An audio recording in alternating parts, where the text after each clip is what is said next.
शहर के एक प्रतिष्ठित स्कूल का रियूनियन था। पुराने स्टूडेंट्स दूर दूर से आए थे। सभी एक दूसरे से मिलकर बहुत उत्साहित थे और खुश थे, और उनका उत्साह दुगना हो रहा था अपने पुराने टीचर्स से मिलकर, क्योंकि रिटायर्ड टीचर्स को भी इस रियूनियन में उनसे मिलने के लिए बुलाया गया था। हेलो एवरीवन, मैं अनुराधा चाणक। आज मैं आपको एक टीचर और उनके एक स्टूडेंट की दिल छू लेने वाली ऐसी घटना सुनाने जा रही हूं, जिस घटना ने एक स्टूडेंट का पूरा जीवन बदल दिया था, जिसे सुनकर आप जरूर कुछ सोचने पर मजबूर हो जाएंगे। प्रदीप ने जैसे ही सिंह सर को देखा, आगे बढ़कर पैर छू लिए और पूछा, सर, पहचाना आपने? सर ने अपना चश्मा ठीक किया और ध्यान से प्रदीप को देखकर दिमाग पर जोर डालने लगे। उफ, उम्र का तकाजा भी न जाने क्या क्या भुला देता है। याद न आने की वजह से सर के चेहरे के भाव अनकंफर्टेबल हो चुके थे। प्रदीप ने झट से बात संभाल ली। सर, मैं 88 बैच का प्रदीप नारायण। अरे हाँ हाँ प्रदीप, कैसे हो बेटा? क्या कर रहे हो आजकल? सिंह सर ने राहत की सांस ली। सर, टीचर हूं, आपकी ही तरह। अरे वाह, ये तो मन खुश कर देने वाली बात सुनाई तुमने। क्या करूं सर, आपने मुझे इतना प्रेरित किया कि मेरा किसी और प्रोफेशन को अपनाने का दिल ही नहीं किया। दोनों के चेहरे पर मुस्कान छा गई। सिंह सर की आश्चर्य मिश्रित मुस्कान को देखकर प्रदीप हंस पड़ा। अच्छा, कुछ बताओगे भी? सर ने पूछा। प्रदीप फिर मुस्कुराया।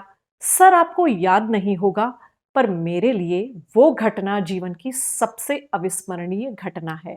सर ने प्रदीप का हाथ पकड़ा और कोने की कुर्सियों पर दोनों जाकर बैठ गए।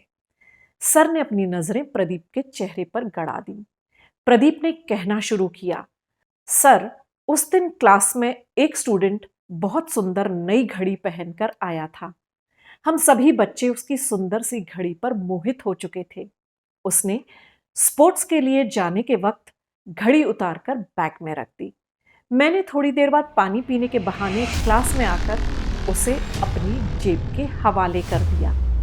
स्पोर्ट्स का पीरियड खत्म होने पर वो सबसे पहले दौड़कर क्लास में आया और घड़ी नदारद पाकर उसके होश उड़ गए। वो जोर जोर से रोने लगा। इतने में आप भी आ गए। सारा वाकया पता लगने पर आपने सभी स्टूडेंट से रिक्वेस्ट की कि जिसने भी घड़ी ली है वो उसे वापस कर दे। मैंने घड़ी नहीं लौटाई। मैं उस घड़ी पर इतना मोहित था कि उसे किसी भी कीमत पर छोड़ने के लिए तैयार ही नहीं था। आपने क्लास के दरवाजे बंद करवा दिए और सभी को घेरे में खड़ा होने के लिए कहा। मैं भी डरते डरते घेरे में खड़ा हो गया। आपने सभी को आंखें बंद करने के लिए कहा। मेरा दिल जोर जोर से धड़कने लगा। मुझे अफसोस हो रहा था कि मैंने वो घड़ी क्यों ली। सभी दोस्तों के सामने अगर पकड़ा गया तो बहुत ताने सुनने पड़ेंगे, बेइज्जती होगी सो अलग। आपने हर बच्चे का पॉकेट चेक किया। मेरे पॉकेट में घड़ी मिलने पर चुपचाप आपने उसे रख लिया और बिना कुछ कहे तलाशी जारी रखी। सभी के जेबों की तलाशी लेने के बाद आपने अनाउंस किया कि हमें घड़ी मिल चुकी है, सभी लोग आंखें खोल लें। आपने मुझे कुछ नहीं कहा और न ही कभी इस घटना का जिक्र किया। उस दिन आपने मेरी डिग्निटी, मेरे आत्मसम्मान को सबके सामने जलील होने से बचा लिया। वो दिन मेरे लिए सबसे शर्मिंदगी वाला दिन था, पर यह वो दिन भी था जिस दिन मैंने निश्चित किया कि मुझे चोर नहीं बनना है। मुझे अगर जीवन में कुछ बनना है तो आपके जैसा टीचर। आपको बहुत बहुत धन्यवाद सर। आपने बिना कुछ कहे भी मुझे जीवन की बहुत बड़ी सीख दे दी थी। सर, आपको ये घटना याद है ना? प्रदीप की नजरें सिंह सर के चेहरे पर टिक गई। सिंह सर मुस्कुराए और बोलना शुरू किया। हाँ हाँ, याद है, बहुत अच्छी तरह से याद है।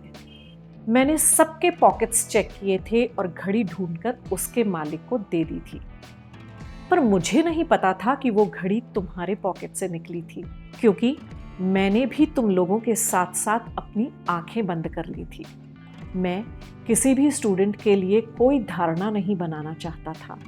मैं नहीं चाहता था कि मैं जब भी पढ़ाने के लिए क्लास में आऊं तो कभी भी मेरे मन में उस स्टूडेंट के लिए कोई भेदभाव, कोई निम्न भावना का विचार आए। प्रदीप ने गर्दन झुका ली, सर का हाथ अपने हाथों में ले लिया और कहा, सर थैंक यू। आज आपने मुझे एक और बात सिखा दी कि सही टीचर कैसा होना चाहिए। किसी की अवमानना किए बगैर, किसी को अपमानित किए बगैर, किसी के आत्मसम्मान को चोट पहुंचाए बगैर अगर आप उस तक अपना मैसेज पहुंचा सकें, उसे सीख दे सकें, तो आपके जैसा बेहतरीन शिक्षक और कोई नहीं। अगर आपको कहानी पसंद आई हो तो इसे लाइक और शेयर कर दीजिए, और अभी तक आपने मेरे चैनल को सब्सक्राइब अगर नहीं किया है तो प्लीज़ इसे सब्सक्राइब भी कर दीजिए।